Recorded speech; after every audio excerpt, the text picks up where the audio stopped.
Shalom, pessoal. Bom dia, Boker Tov, Tzaharaim Tovim, Erev Tov, Laila Tov, dependendo do horário.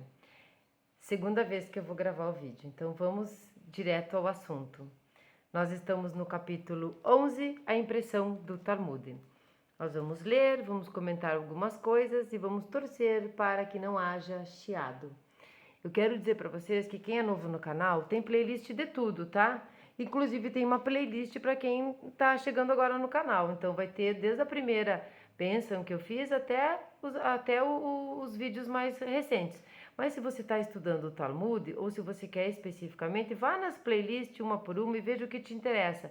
Quando você começar o Talmud, vá até o fim. Mesmo que você veja os vídeos intercalados, estude do capítulo 1 até o último, até agora vai indo em ordem, que é a melhor maneira de estudar e compreender. Então nós vamos direto ler para não termos problemas e vamos torcer para que não chie. Agora nós vamos falar da impressão do Talmud. Por quê? No capítulo 10 nós demos uma pincelada na exegese do Talmud. Agora nós vamos para a impressão. Lembre-se que no último capítulo já tinha imprensa, coisa que não tinha antes, né? Agora eles já contam com a imprensa.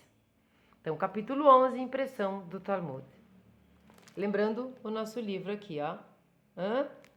Talmud Essencial, sobre o Talmud, tá? Esse livro é um livro sobre o Talmud, do Rabino Adin Staunsaltz, não era nunca mais, Even Israel. A impressão do Talmud.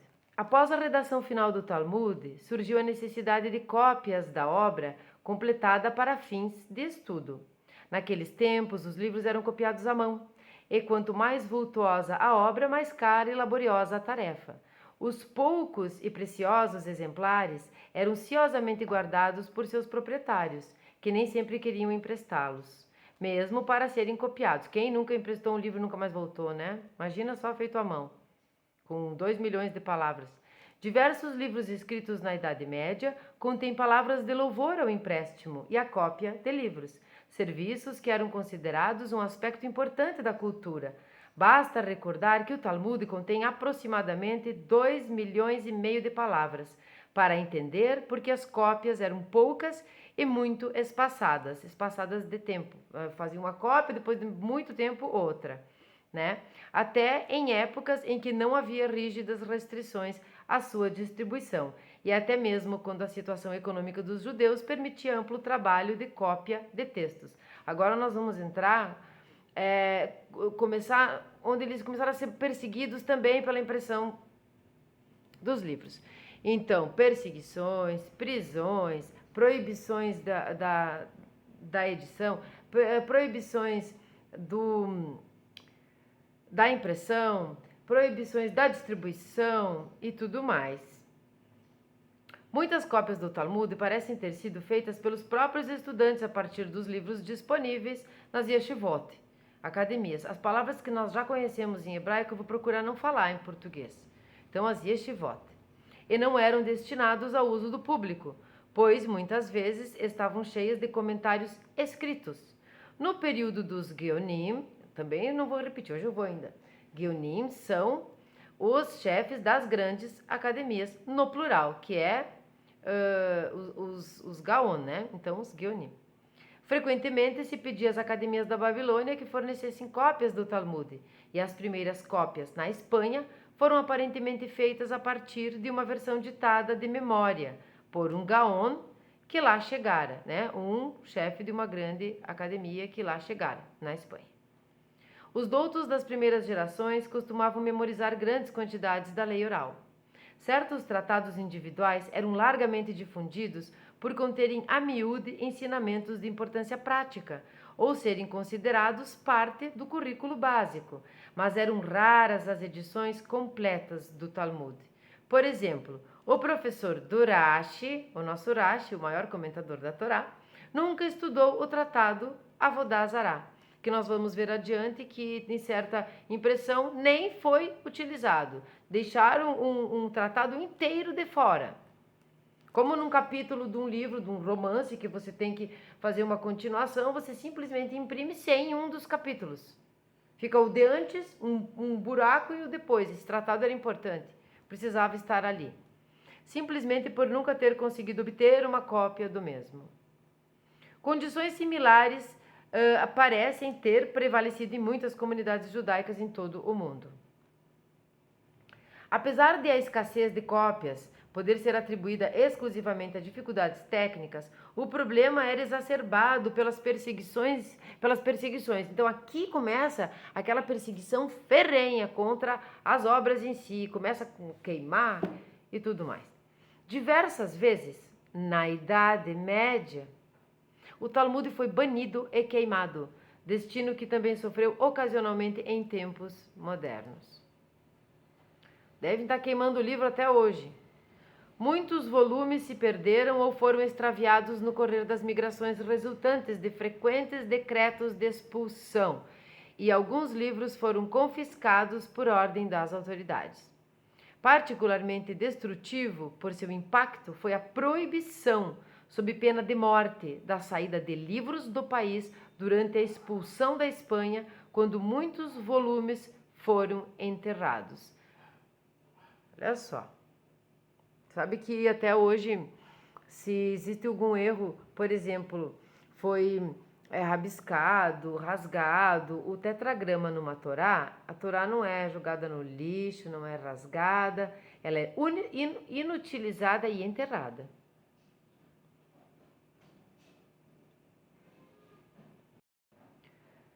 Não surpreende, pois, que desde o início os judeus tivessem grande interesse na imprensa. Eles precisavam estudar as técnicas de impressão e produzir eles mesmos os tipos, desde a fase de desenho das letras até a fundição do chumbo. Ao que parece, os primeiros livros judaicos impressos datam da década de 1470, da Era Comum, então você imagine, 1470, guardem esse número para ver, aqui foram os primeiros impressos, parece que foram aqui, em 1470. Depois desses primeiros esforços bem-sucedidos, empreendeu-se a impressão do Talmud como um todo. As dificuldades técnicas eram muitas e o projeto implicava enorme quantidade de trabalho, desde a compilação e revisão dos manuscritos até a impressão propriamente dita. A primeira edição impressa de que se tem conhecimento veio à luz em Guadalajara, na Espanha, em 1482. Então, desde os primeiros livros de 1470 até 1482, que entende-se que um Talmud foi impresso ali, são 12 anos.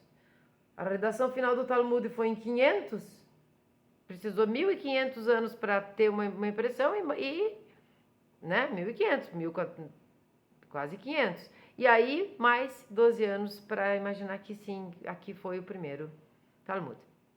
Guadalajara, não impresso, tá? Pela imprensa. Não sabemos se ali se imprimiu todo o Talmud, pois somente partes chegaram a nossos dias.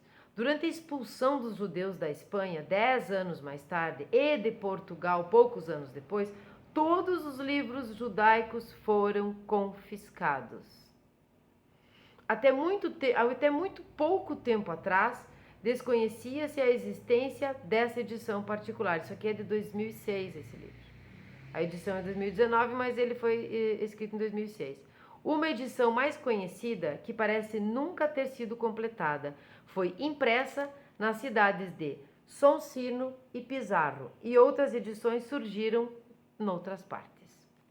Agora nós vamos falar do homem que obteve a licença, e vamos compreender a perseguição que existe. Acredito que até os dias de hoje existem judeus que dizem que... eu não vou falar de religiões, mas eu vou precisar falar sobre elas para falar sobre o judaísmo e o que aconteceu com ele.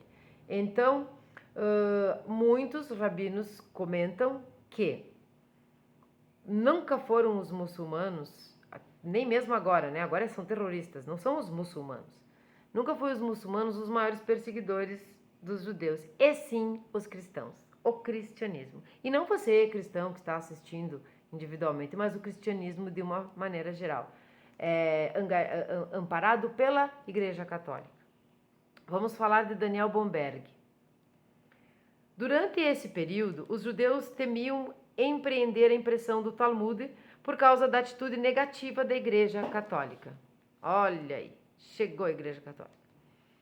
Mas em 1520, o Papa Leão X deu permissão para a publicação e deu-se início em Veneza a primeira edição completa do Talmud. Então, Leão X deu a permissão da edição completa do Talmud. Nós vamos devagarinho. O trabalho foi realizado pelo impressor cristão Daniel Bomberg. Como que um cristão vai editar uma coisa do cristianismo que é judaica? É claro que vai ter pepino aqui. É claro que vai ter, que a sardinha vai ser puxada para quem? Para quem será? Para que dogma será? Bom, pelo cristão Daniel Bomberg, que se mudara de Antuérpia para Veneza. Bomberg desempenhou um papel muito importante nos anais da impressão em hebraico. Muitas obras básicas foram impressas pela primeira vez em sua gráfica. E aí receberam seu formato costumeiro. Agora é bem interessante, vou ver se eu consigo mostrar. E foi ele quem fez a edição definitiva do Talmud babilônio. O Talmud babilônio originalmente ainda é essa versão do Bomberg. Vamos arrumar aqui um pouquinho. Desculpe, gente.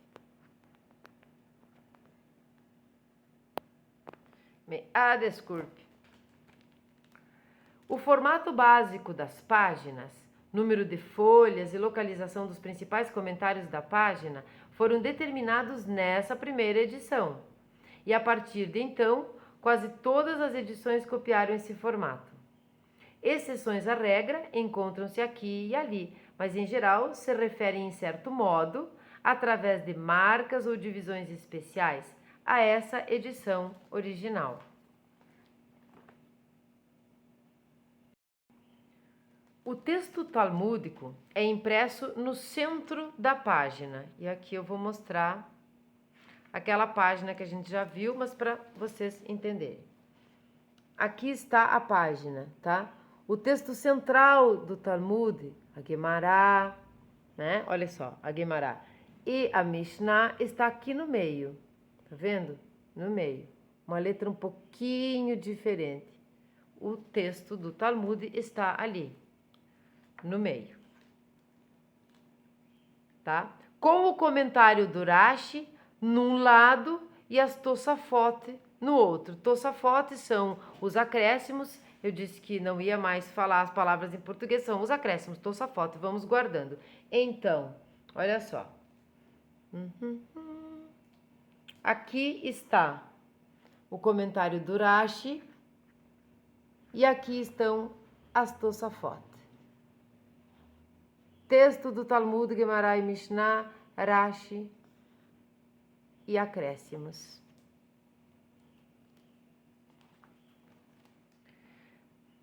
Para diferenciar o texto talmúdico dos comentários. Ele era impresso em letras quadradas, viu que a letra ali é um pouco diferente. É como se fosse uma letra de forma pra gente, eu acredito, tá? Que essa letra de forma é a que eu mais consigo compreender do hebraico. A cursiva é muito difícil, eu não consigo entender. Muito bem. Forma simplificada da escrita em que se redigem os rolos da Torá, até hoje. Enquanto os comentários aparecem num tipo especial cursivo, viu? Como eu falei, cursivo. Querem ver de novo? Dá uma olhadinha ali. Letra de forma no meio, letra cursiva especial nas laterais, nos comentários e nos acréscimos. O tipo destas letras era usado na Espanha pelos sefaraditas. Lembra? Quem assistiu o capítulo anterior sabe que os sefaradi são da África do Norte e, como a gente está vendo aqui, da Espanha, Ashkenazi da Europa, Itália, França. Então, o tipo destas letras era usado na Espanha pelos sefaraditas. Como elas não eram conhecidas pelos judeus da Europa Ocidental, eles chamavam-na de escrita do Rashi. Aí era mais familiar. A gráfica de Bomberg não foi a primeira a utilizá-la, mas ajudou a sustentar a tradição. E a literatura exegética e rabínica foi durante séculos depois impressa por essa tipologia.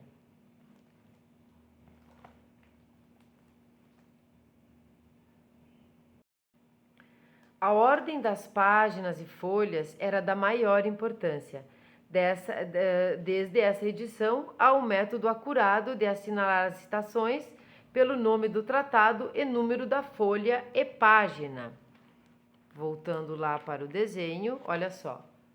Aqui está em hebraico, mas nós temos aqui uma colinha que vai nos explicar. Olha só.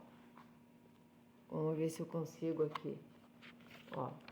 Tá vendo aqui em cima? Tá? Folha, o tratado, o capítulo, tudo ali explicadinho. A folha é a página dupla, isto é, 2 páginas, anverso e verso, com o mesmo número dos 2 lados, tá? Que também vou querer mostrar. Alguns livros nós vamos ter normal, um livro judaico, começando sempre da esquerda para a direita, assim que abre, e vai ter a página de cada lado. Mas, por exemplo, essa Torá, que é comentada pelo Rashi, que eu tenho, ó, 107 e 107.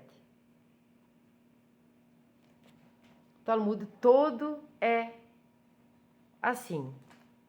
Página, o verso e o anverso é o mesmo número, tá?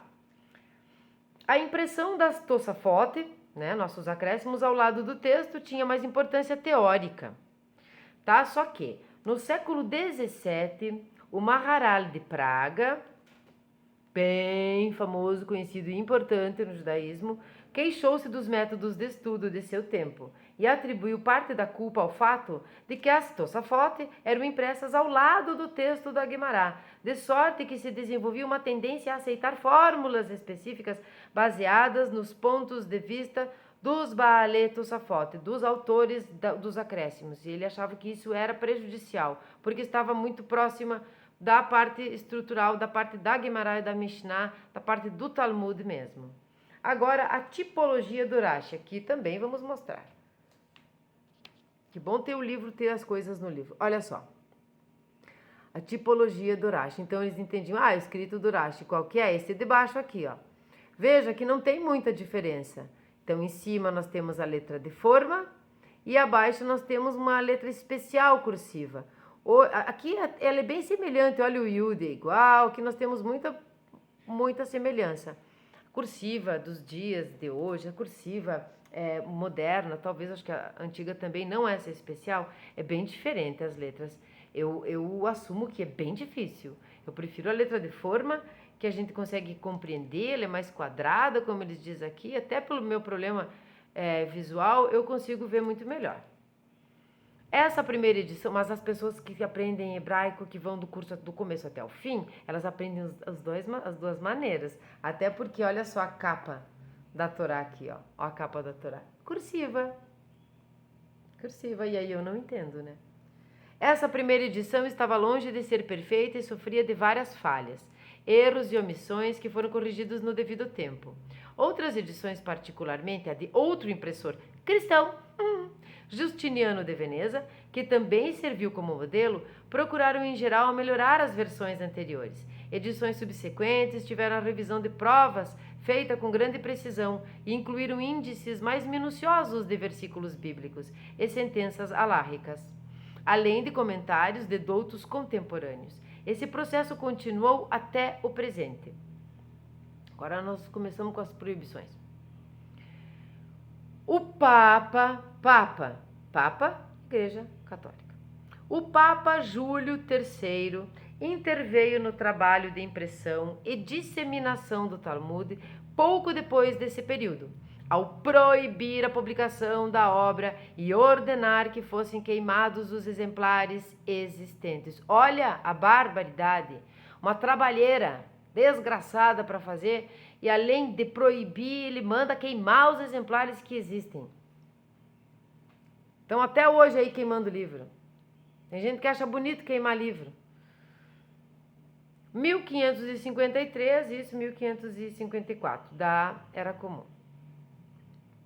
Claro que é da Era Comum, né?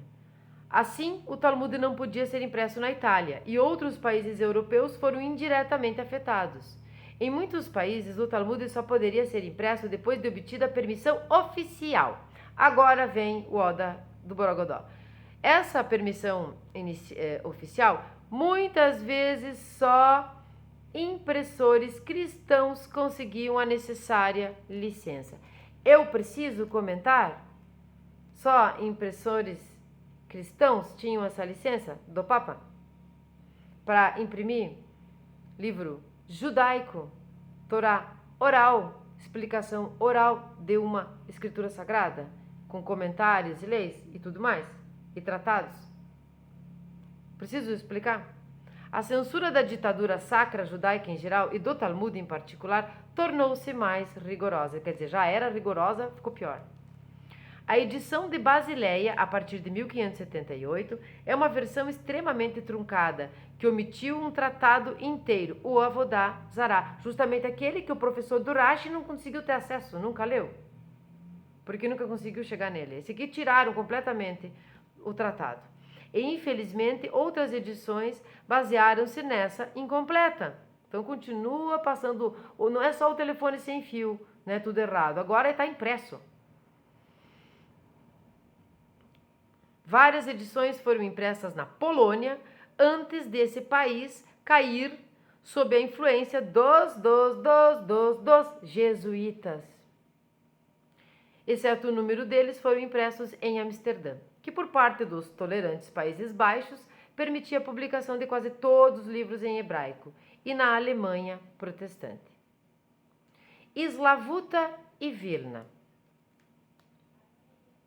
Duas importantes edições, cujo impacto é sentido até hoje, apareceram em Slavuta e Vilna. As autoridades russas, por força de razões próprias, decidiram confinar a publicação de livros judaicos ao menor número possível. A menor número de centros possíveis, de lugares onde seria publicado. E aos pedidos de licença de impressão, deparavam-se enormes obstáculos. As duas impressões citadas acima foram realizadas com licença e o trabalho prosseguiu com certo número de edições. A partir de meados do século XVIII, estamos no século XVIII, tornou-se costume fazer figurar as edições do Talmud, nas edições, advertências rabínicas contra a impressão de qualquer nova edição por um período específico. A demanda de livros era aparentemente limitada e, dado que os custos de impressão eram extremamente elevados, os editores receavam que algum outro impressor pudesse lançar uma nova edição, assim competindo com elas e causando-lhes perda financeira. Essas advertências constituíram as primeiras regras de reserva de direitos e serviram para animar os editores a continuarem seu trabalho. Mas como não existia autoridade religiosa central para todo o mundo judaico, acontecia frequentemente que, por causa da falta de informação sobre eventos e outras comunidades, ou por outras razões, eram concebidas as kamot, que nós vamos aprender, que significam acordos, tá? É um rei na frente, as kamot, você veja que é mote no final. O que significa que nem sempre im no final vai ser plural, ot também. Palavras, a maioria das palavras femininas, as femininas é ot no final. Então, acordos ou autorizações para a produção quase simultânea de várias edições do Talmud.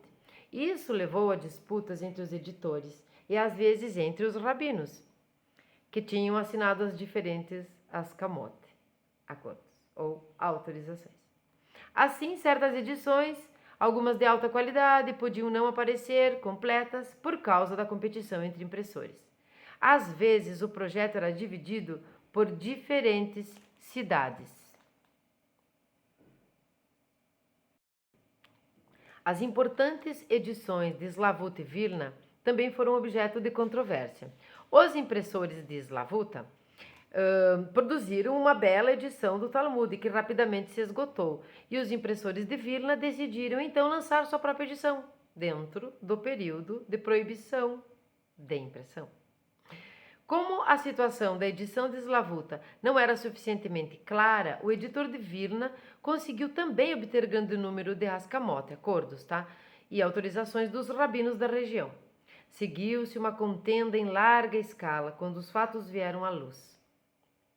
Quase todos os rabinos da Polônia e da Galícia ficaram do lado dos impressores de Slavuta, enquanto os rabinos lituanos apoiaram a gráfica de Vilna. Nós vamos conhecer agora mais uma coisinha aqui. Essa controvérsia tinha igualmente implicações políticas, pois os impressores de Slavuta eram Hassidim, tá? Do movimento racídico, dos judeus ortodoxos que trabalham a mística, que trabalham mais aprofundadamente, inclusive a Kabbalah. E seus rivais de Vilna eram Mitnagdim, oponentes do movimento racídico, estreitamente ligados ao movimento do iluminismo. Vamos entender aqui quando a gente vai lá no canal do Rabad para ver que dia é, para ver o calendário, para ver os artigos, o acendimento das velas, o que aconteceu naquele dia, né? O rabad.org, tão maravilhoso para nós, tanto judeus quanto Bnei Noach. O Rabad escreve com, né, a transliteração é o CH, o C é maiúsculo, Ra, o B é maiúsculo, Ba, e o D é maiúsculo. Por quê? Uma curiosidade para vocês que não conhecem, ou que não sabem disso. Chokhmah, Binah e Da'at. A Sefirot. É o que significa o acróstico Rabad, do movimento racídico. A disputa terminou por um grande desfecho, quando, em resultado de denúncias, os impressores de Slavuta foram condenados a longos períodos de prisão e tiveram fechada sua gráfica. Na verdade, foram punidos como consequência direta de suas ligações com os Hassidim e não por causa de seu trabalho gráfico. Que novidade! Se bem que o trabalho dos impressores de Slavuta continuasse em certa extensão em Jitomir, na Ucrânia. A iniciativa estava agora em mãos da gráfica de Vilna. Os proprietários desta eram membros da família Rom e produziram grande número de edições do Talmud, várias das quais ainda tidas como exemplares. Em certas localidades, particularmente entre Hassidim poloneses, recusou-se categoricamente o uso de tais edições. E uma das principais razões apresentadas para isso era terem como apêndice comentários de eruditos que não tinham sido universalmente aceitos. Vamos enfiar esses aqui e eles vão engolir e tudo bem, e é um povo que aguenta, né? Em geral, algumas das edições de Vilna são consideradas obras de arte, com padrões mais altos de revisão de provas e mais completas do que as de outras edições. Tem-se contado histórias hiperbólicas acerca do grande cuidado voltado a essas edições, menos mal. Essas últimas edições do Talmud, no final do século XIX e começo do século XX, olha só, a redação final do Talmud foi em 500. Aí nós estamos aqui em meados do começo do século XX para poder a coisa estar inteira. Continham matéria nova, na forma de certo número de artigos, comentários copiados de manuscritos, que expandiram os horizontes da cultura, por permitirem aos estudantes se empenharem em análise comparativa. Isso acaba sendo bom, né? Comparar o número de artigos, fazer um trabalho parecido de como aqueles que fizeram o Talmud, lembra? Discutiam entre eles, nada era perdido, tudo era somado, algumas coisas eram anônimas, outras não eram. Então, muita comparação entre o que eu penso com o que você pensa. Muito bom isso. O aumento do número de estudantes, uma certa melhora nas condições econômicas dos judeus em certos países e a redução do custo dos livros levaram à publicação de grande número de edições do Talmud em nosso século. Olha, demorou, né? A introdução de modernos métodos de impressão fez com que se tornasse mais fácil e de menor custo. Na segunda metade do século XX, veja bem, nós estamos em 2023, do século XXI. Então, do século XXI passaram-se somente 23, né? Meu Deus. Registrou-se uma abundância de edições fotografadas do Talmud. Aqui eu me perdi um pouco, me desculpem, tá? Baseadas principalmente nas edições de Vilna. Que me achar, né? Em vários formatos. E o número de edições completas e parciais deve agora andar por centenas. Ao mesmo tempo, a invenção da impressão em offset entravou o progresso pelo fato de o próprio texto talmúdico já não estar sujeito ao acurado escrutínio, exame e emendas outrora habituais, e os erros, inclusive os de impressão, se perpetuarem de edição em edição. Isso é ruim até hoje, né? Entretanto, deve-se registrar que, em certos países, especialmente em Israel, estão se fazendo tentativas para chegar a versões melhoradas, adicionar pontuação, introduzir vogais e vários esclarecimentos, o que marca o começo de uma nova espécie de desenvolvimento na publicação do Talmud. Agora eu vou dar um adendo. As impressões brasileiras de muitas coisas em hebraico, daí eu estou falando de livros de uma maneira geral, ou de livros que não são hebraicos, mas contêm palavras. Eu já encontrei palavras erradas, mas aí no sentido da impressão, do erro não gramatical, não, erro de impressão, inclusive da palavra espelhada, da palavra estar ao contrário. E isso é muito ruim, porque a pessoa que não conhece, ela vai aprender errado, ou ela nunca vai conhecer, entende? Agora eu quero mostrar o seguinte, o que significa aqui, ó, quando ele diz aqui, introduzir vogais. O hebraico não tem vogais, então esse é um dos problemas que as pessoas ficam especulando como é o tetragrama, por exemplo, porque não existem vogais ali, então uns vão chamar de, não sei, outros vão chamar de, tá? Várias religiões aí chamam de alguns nomes, que eu não vou citar, mas não se tem, não se sabe o que se é o ou se é a, né? Então foram ao bel prazer dizendo se é o, é a e tal. Não é assim. Os maçoretas, tá? Fizeram um método, criaram um método maçorético de pontuação. Vamos lá mostrar aqui, de pontuação. Tá vendo ali? Embaixo das letras, temos pontuação embaixo, temos em cima. Essas são as vogais. No caso do shin, um pontinho de um lado é shin, no outro pontinho é sin, para fazer um som de S, tá? Vamos mostrar de novo aqui, porque é muito interessante isso. Isso aqui, olha só, é uma evolução, porque aí todas as pessoas que conhecem o símbolo, que estudam, entendem como é que é o símbolo maçorético, elas conseguem ler uma letra, uma palavra hebraica com o artigo certo, usando vogal. Então vai ter sinal maçorético pro A, pro E, pro I, pro O, pro U, tá? E isso é muito interessante. Inclusive, essa aqui, ó, esse Taná aqui, tá? Que é bem moderno e também tem, ó, tem as maçoréticas ali, tá vendo? Esse aqui é com um programa de computador explicado pelo professor Jairo Friedlin, da editora Sefer. É um programa que tem todo esse... Ele busca o mais original possível, sabe? Para ter a marcação, para ter a sílaba certinha, para ter a vogal certinha. Vou mostrar para vocês o Tânia do Hassidismo, que nós vamos ver, tá? Aqui nós vamos encontrar Kabbalah, aqui nós vamos encontrar coisas para a vida. Aqui, tá? Aqui você tem que saber hebraico mesmo, ó.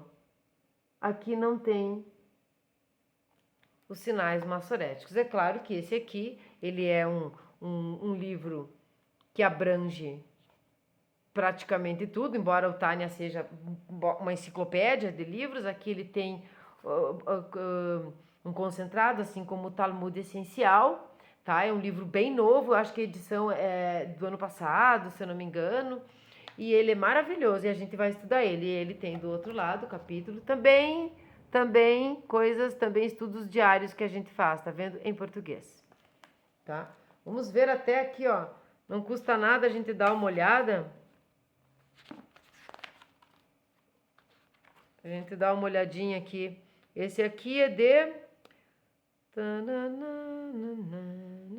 2022, olha só, do ano passado, tá?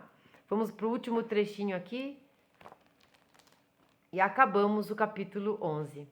O Talmud de Jerusalém, e eu vou chamar Jerusalém, não vou mais falar Jerusalém, assim como eu não vou mais falar Gênesis e vou falar Bereshit, porque agora nós já aprendemos, então vocês já se acostumaram, né? Jerusalém é Jerusalém. O Talmud de Jerusalém sempre foi considerado inferior à produzida na Babilônia. Poucos manuscritos se produziram daquele que não foi tomado em consideração pelos grandes comentadores. A primeira edição impressa do Talmud de Jerusalém foi feita por Bomberg em Veneza, aquele Bomberg cristão, em 1524, a partir de um único manuscrito, o manuscrito de Leiden, hoje numa biblioteca desta cidade de Leiden, tá? Várias edições foram impressas com origem nessa fonte, que é ainda considerada edição básica. Outra edição importante foi publicada em Amsterdã, ao que parece baseada em diversos manuscritos diferentes. No século XIX, houve edições em Jitomir e Vilna, pela família Rom, já sabemos. Mas, falando em geral, surgiram poucas edições do Talmud de Jerusalém, porque era estudado por menos eruditos e por causa dos problemas envolvidos. Até hoje, só se produziram cerca de 30 edições, e elas não podem ser comparadas em precisão e na qualidade dos comentários ao Talmud babilônio. O Talmud de Jerusalém ainda está à espera de um redentor. É a palavra que está usada aqui, de um redentor. Agora eu vou dizer para vocês tchau, vou ler o Salmo 9, né? O Salmo 9 do dia de hoje, porque hoje é dia 9, tá? Você vai lá ver a playlist dos Salmos, vai ver que tem mais pro dia 9, mas nós vamos ler assim porque lá estão eles, especificado o que você tem que ler no dia de hoje. Então eu só vou ler sempre o do dia até que se termine essa guerra maldita aí, ou bendita, não se sabe ao certo, porque a Hashem é que sabe, né? Vou aproveitar aqui para dizer para vocês, primeiro nós vamos tomar uma água aqui, vamos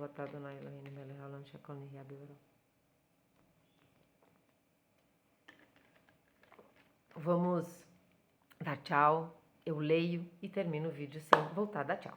Então, se inscrevam no canal, ativem o sininho, curtam, comentem, compartilhem, não xinguem. Tenham um dia maravilhoso, shalom para vocês, uma paz enorme, muita prosperidade, harmonia e muita saúde.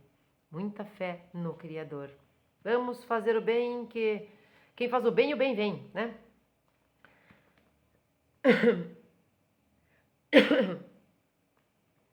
A vida como ela é. É assim, é tossindo, é tendo sede. Beijo, gente. Até a próxima. Eu vou fazer um short com a palavra acordos ou autorizações para nós aprendermos a escrita e a pronúncia. Então vamos para o Salmo 9. Hoje é dia 9 de Reshvan de 5.784 no calendário judaico. Hoje é dia 23, 24. Só um pouquinho que eu vou lá olhar. Olha, eu tô com um pouco de vergonha disso, me desculpem, porque não tem nada a ver, mas eu realmente, às vezes eu esqueço. Hoje é dia 24 de outubro de 2023. Salmo 9. Ao mestre do canto sobre a morte de Lavém. Um salmo de David. Louvar-te-ei, ó Eterno, com todo o meu coração, sobre todas as tuas maravilhas contarei. Alegrar-me-ei e me regozijarei em ti, e cantarei a teu nome, Altíssimo. Ao retrocederem meus inimigos, tropeçarão e se perderão ante tua presença, pois tu sustentaste meu direito e minha causa ao sentar-se no trono, ó juiz justo. Destruíste povos malévolos e condenaste os ímpios. Seus nomes apagaste para todo sempre.